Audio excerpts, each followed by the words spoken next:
dia, bem-vindos a mais uma edição de Olhar de Lince. O meu nome é Filipe Carvalho. Como sempre, estão aqui ao meu lado Pedro Cabrita e Pedro Filipe, os nossos analistas. Bom dia aos dois. Bom dia. Bom dia. Vamos começar hoje por abordar a reforma do Estado, numa conferência de imprensa apresentada por Paulo Portas. O vice-primeiro-ministro disse nessa conferência que a reforma não é cortar, é tornar o Estado melhor. Com mais cortes à espreita, Portugal vai enfrentar o seu maior desafio até agora, Pedro Cabrita? Bem, primeiro, acho que esta reforma do Estado, este pacote de reforma do Estado, foi um bocadinho feito em cima do joelho e à pressão. Paulo Portas já tinha, há cerca de um ano, referido que ia apresentá-lo, já muita gente andava a reivindicar o aparecimento dessa magia que seria a reforma do Estado e Pedro Passos Coelho, digamos assim, que entalou o Paulo Portas e Paulo Portas teve que sair alguma coisa dali. E saiu este documento. Eu estive a ler o documento e o documento é, mais não seja, um documento que tem umas ideias vagas, tem uma série de coisas que toda a gente concorda, ou seja, o Estado tem que ser um bocadinho mais racional nos custos, tem que baixar um bocadinho as despesas, tem que se criar mais empregos, etc. e tal, coisas que toda a gente concorda e que dificilmente alguém em Portugal dirá que não está de acordo. Mas vês ideias concretas nesse documento? Eu acho que aquele pacote de reforma do Estado está aberto para a discussão. É aqui uma espécie de pescar de olho ao Partido Socialista. Eles não podiam também vincular-se muito com medidas concretas porque sabem perfeitamente que a reforma do Estado só poderá ser feita com o Partido Socialista.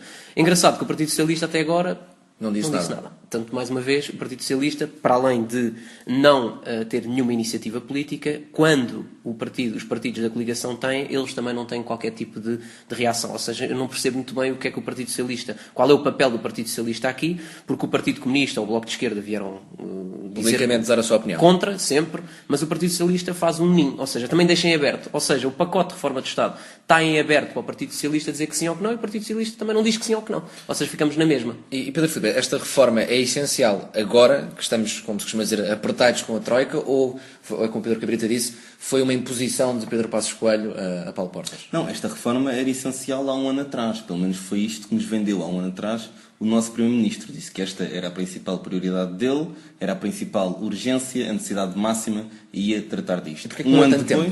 Não me perguntes a mim porque eu não estou lá. Provavelmente devem ter demorado a formatar o documento, por isso é que ele saiu assim com letra 16 e de espaçamento para parecer maior. Eu também terei umas notas assim que ocuparam uma resma. Não te esqueças que Portugal agora está envelhecido e há muito mais pessoas com dificuldade de ler, não é? Portanto é preciso. Agora, se é de facto preciso uma reforma do Estado, se este documento tem por trás uma reforma do Estado, não. É um grande conjunto de clichês, de banalidades, sem grande conteúdo, um conjunto de intenções, algumas ideologicamente mais marcadas, outras não, umas mais bem explicadas e concretizadas, outras nem por isso, e por isso, não, isto não é nada, isto vai gerar aqui um burburinho, mas dali não vai sair nada. Sobretudo porque é uma reforma do Estado que está prevista para um outro governo, não para este. Está prevista para um período, eles dizem que é um período pós-Troika, mas é um período também pós-eleições legislativas. Eu não percebo como é que alguém faz exatamente, como é que alguém faz uma reforma para um período onde não sabe se vai estar a governar. Não haverá aqui uma certa convencimento de que nas próximas eleições o PSD vai continuar no poder?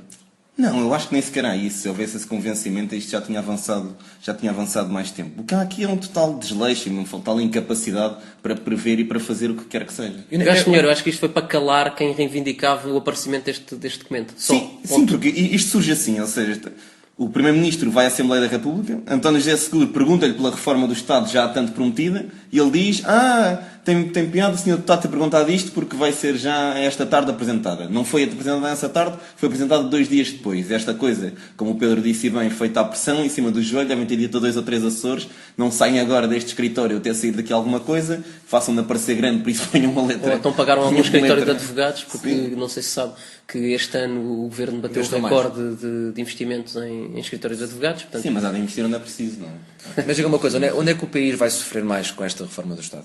Primeiro, nós não sabemos se esta reforma de Estado vai para a frente, na minha ótica não vai. Porque o Partido Socialista não se vai queimar, sabe que este governo está a prazo, nunca vai dar a mão a este governo. Isto teria que ser apresentado, este pacote de reforma de Estado deveria ter sido apresentado como programa de governo no início da legislatura. E depois o Partido Socialista dava a mão ou não dava, como deu, por exemplo, ao acordo com a Troika. Agora, vir apresentar isto no último terço do campeonato, digamos assim, é um bocadinho... Soa mal, cai mal. Não é uma questão de cair mal, aquilo não vai ser feito. Não tem lógica. Eles demoraram 1 ano e tal para fazer aquele documento. Obviamente que se calhar, pelas mesmas contas, vão demorar 4 para concretizá-lo. Ou seja, daqui a 4 já não estão lá. O mais engraçado disto é que quando o PS propôs que se começasse a discutir, das 2 vezes que o PS já o tinha feito, que se começasse a discutir a reforma do Estado, o PSD nunca esteve disponível. E agora que o PSD tem na sua agenda, vamos então discutir, o PS diz, bom, agora nós não estamos disponível. Então há aqui Del Rey, porque o PS é um partido antipatriótico e que não faz o que é devido para o bem de Portugal. Quer dizer, das 2 negas que o PSD deu, então continuamos todos muito patrióticos e a fazer o que é devido. Há aqui uma falta de consenso político. A falta de consenso político é óbvia. A falta de imaturidade política também. E a guerrilha política também está por trás. O PS levou 2 negas e agora também diz, bom, não nos deste a mão e agora vais ficar com isto completamente... É que eu acredito mesmo que o PS nunca vai chegar a responder. Mas como é que se resolve uma situação deste género? Ou seja, como tu referiste, tens aqui uma birra política, podemos pôr as coisas nestes termos, mas como é que o Governo pretende que a reforma passe, sem o apoio do PS, com o Presidente da República a pedir novamente mais um consenso político, mas nada acontece? O que é que aconteceu da última vez que o Presidente da República pediu um consenso político? Ainda por cima, fê-lo de uma forma E convincente. ameaçou, disse, bom, se não for consenso político, isto cai tudo. Ah, não há. Então fica tudo. E desta vez o que é que vai acontecer? Exatamente o mesmo. Bem, no entanto, é assim, eu acho que aqui neste pacote de reforma do Estado deveria ser dividido em 2 partes. Uma parte mais ideológica e uma parte de técnica. E eles confundiram, ou quem fez aquele documento, não se sabe muito bem quem fez, não dividiu isso, e é importantíssimo. Porquê? Porque uma coisa é aquilo que o partido, ou os 2 partidos que estão no governo, querem em termos de ideologia. E outra coisa é, para chegar a essa ideologia, que tipo de medidas técnicas é que é preciso. E eu, lendo o documento, fiquei baralhado. E já percebi que a maior parte dos comentadores, ninguém percebeu muito bem o que é que ali se pretende. Eu acho que esse é um dos objetivos, sabes? Eu acho que é mesmo ninguém é deixar não haver comunicação. Parece que há qualquer coisa não havendo. Eu acho que este documento vai ser Vendo utilizado pelo PP para se candidatar às próximas eleições, às eleições legislativas, e como Pedro Passos Coelho, eu acho que não vai ser o próximo candidato do Partido Social Democrata às eleições, este documento vai ser exatamente utilizado pelo PP para ser sufragado pelos portugueses. Não, mas eu digo já quem me dera que assim fosse, porque ao menos assim ouvia pela primeira vez a honestidade em política, mas quem me dera que se assim fosse e que seja um programa de governo e que se concretize o que é que se quer com cada uma daquelas medidas, que não se diga apenas redução fiscal, aumento do trabalho. Ah, como? Calma, votem em nós e depois logo vêm. Pois isto não dá. Mas eu gostava mesmo, eu concordo com aquilo que tu disseste, isto parece-me de facto um programa de governo. E isto gostava que este programa fosse sufragado pelos portugueses. Temo que assim não seja. Também ligado a esta questão da reforma do Estado, muito se tem falado também recentemente numa revisão constitucional, na necessidade de se rever e reanalisar a Constituição portuguesa. António Barreto e Ângelo Correia, por exemplo, são 2 das vozes que apoiam esta revisão, são também as mais recentes. A minha questão para os dois é, há uma real necessidade de rever a Constituição ou há uma real necessidade de cumprir a Constituição? Pedro Filipe. Eu penso que há uma real necessidade das 2, uma mais experimente que a outra. Necessariamente a segunda mais experimente que a outra. Que este governo encerrou aqui uma batalha contra a Constituição e o Tribunal Constitucional, já se percebeu. Sim. Isto é óbvio, até no Orçamento de Estado, onde o Tribunal Constitucional é o único órgão de magistratura superior que vê o seu orçamento reduzido em quase 10%. É uma coisa que não se percebe bem. Qualquer dia é melhor os juízes não terem canetas, que é pelo menos não decidirem contra o governo. A laranja é assim, é um pouco ácida, e por isso, quando a bebemos, às vezes cai mal. E foi isso que eles fizeram. Agora, se há coisas na Constituição que têm que ser revistas, claro que as há. Claro que as há. Há coisas na Constituição que têm que ser atualizadas, há coisas na Constituição que estão datadas no tempo, que foram de um período histórico e que hoje a nossa evolução e a nossa sociedade já não se coaduna com elas, que deviam ser agilizadas, umas podiam ser retiradas, deviam ser adaptadas. Sim. O problema de Portugal está na Constituição? É esse o principal problema? É por isso que estamos hoje? Não. Não resolve os problemas. Esta coisa que esta nova direita faz, de diabolizar a Constituição que temos, ou de achar que, bom, nós estamos onde estamos por causa desta Constituição. Sem esta Constituição, amigos, nós éramos a Noruega. Isto não é verdade. Não é verdade, é uma inverdade. Aproveitam-se de uma ignorância, porque a maior parte das pessoas desconhecem a Constituição que têm, desconhecem o que é que lá vem escrito, o que é programático, o que é que não é. E acho que o principal problema está exatamente aquilo que disseste.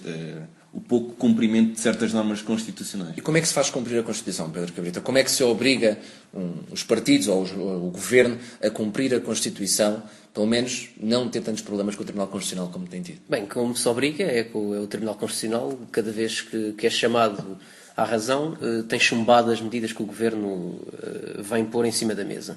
Agora, pegando um bocadinho naquilo que disseste, e eu concordo um bocadinho que a laranja é um bocadinho ácida, eu diria que também a rosa está um bocadinho murcha. Porque é verdade que da direita tem havido uma série de iniciativas contra a Constituição, a verdade é que do lado do Partido Socialista não vem nada. Ninguém percebe muito bem o que é que o Partido Socialista e na pessoa de António José Seguro quer para o país. Mas espera, eu disse que era ácido no sentido Sim, mas eu percebi. Da vingançazinha em relação ao Tribunal Constitucional, que é notória, não é? É o único tribunal que deixa o seu orçamento, isto é óbvio. Sim, mas eu entendi, eu percebi isso, mas para mim o ponto não é a questão da revisão constitucional per si, mas o que é que nós pretendemos para o país. E se aquilo que pretendemos para o país necessita de uma revisão constitucional, ok, então temos que rever a Constituição. Mas realmente necessita? Essa é a questão que se coloca. Realmente o que é que nós queremos para o país? Esse é que é o problema. O que é que nós desejamos? Qual é o caminho que queremos percorrer? Porque já toda a gente percebeu, tirando alguns partidos encostados às pontas, que Portugal não vai continuar a conseguir ter os orçamentos que tem neste momento e alguma coisa vai ter que mudar. Sobretudo em termos de Estado, e sobretudo em termos de orçamentos e de despesa pública. Vamos ter que mudar alguma coisa. Para onde é que vamos, o que é que queremos, o que é que precisamos de alterar e depois de perceber isso, aí sim vamos ver se precisamos ou não de alterar a Constituição. Agora, eu acho que continuamente estarmos a implementar políticas que depois vem o Tribunal Constitucional e chumba, alguma coisa está mal. Ou são as políticas ou é a Constituição. Uma das duas. E como é que se resolve esta questão agora? Ou seja, já se percebeu que não vai haver um consenso para uma revisão constitucional. Mas tem que haver. O problema é que tem que haver mas um consenso. Mas como é que se faz uma revisão constitucional e de que moldes é que deve ser feita? Acho que primeiro a revisão constitucional tem que ser feita pelos 3 partidos. Era muito bom que fosse por todos, mas pelo menos... Tem os outros. Os outros estão sempre contra.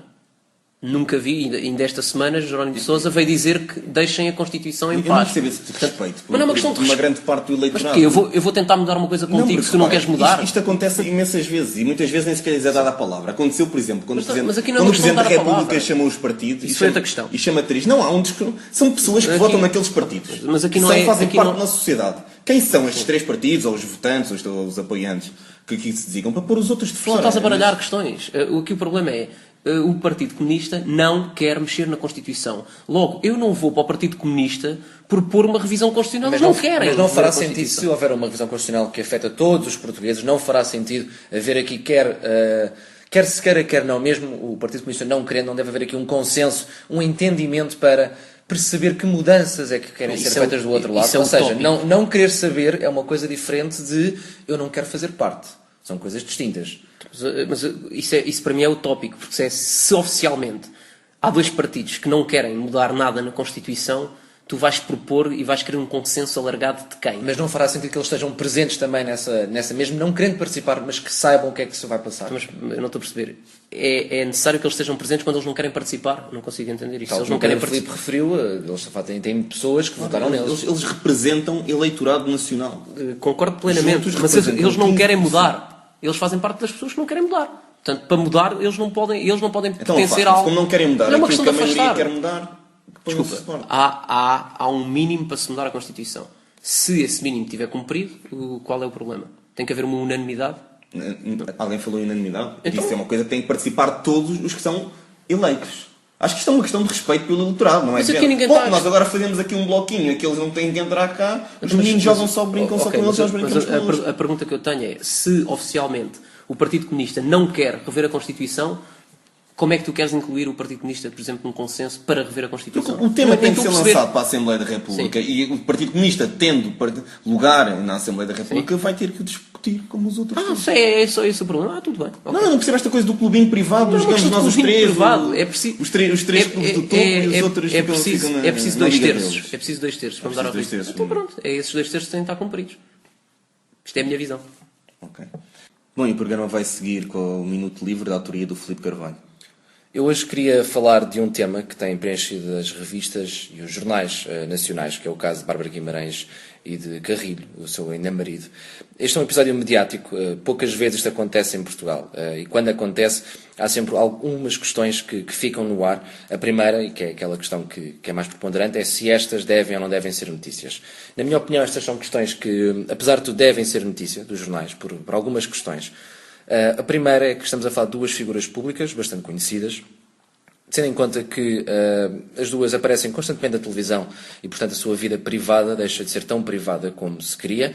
E, para aqueles que são mais reticentes em relação a esta questão, eu relembro que José Maria Carrilho, quando se candidatou à Câmara Municipal de Lisboa, chegou a apresentar os próprios filhos a vários jornais, a várias revistas, a vários canais de televisão e que fizeram parte da sua campanha, portanto, ele utilizou os filhos.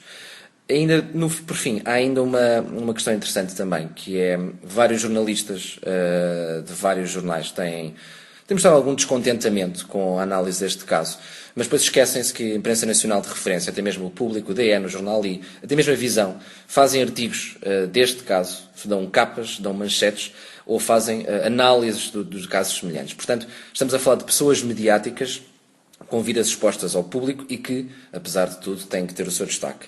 Dito isto, também existe aqui uma outra questão que se chama profissionalismo dos jornalistas. Houve recentemente um episódio de um canal de televisão do Correio da Manhã que o jornalista perguntou a Bárbara Guimarães questões sobre uma alegada violação por um padrasto quando esta tinha os filhos ao colo. Ou seja, independentemente da nossa opinião em relação a estes casos, deve sempre ponderar o bom senso, a educação e o profissionalismo, coisa que não tem sido feito pelas duas partes, digamos assim. Qualquer jornalista deve ter sempre como função dar os factos, mas tem que ter noção de como dar os factos, mesmo que isso implique pressões dentro da sua empresa ou fora da sua empresa. Esta jornalista cometeu um erro, é claro, mas será mais grave do que isso é o editor que lhe permitiu que um erro fosse tornado público, que depois publicamente não a defendesse e que ainda por fim isto se tornasse mais do que aquilo que é. Ou seja, é puramente um erro de uma jornalista, é um erro muito grave de um editor, mas não é assim tão complicado como isso. Esta é mais uma edição de Olhar de Lince. Da minha parte, deixo-vos com um grande abraço. Já sabem que se quiserem enviar alguma sugestão de temas, podem sempre fazê-lo para olhardelince.fm@gmail.com. Da parte do Pedro Filipe, do Pedro Cabrita e da minha, tenham o resto de um bom dia.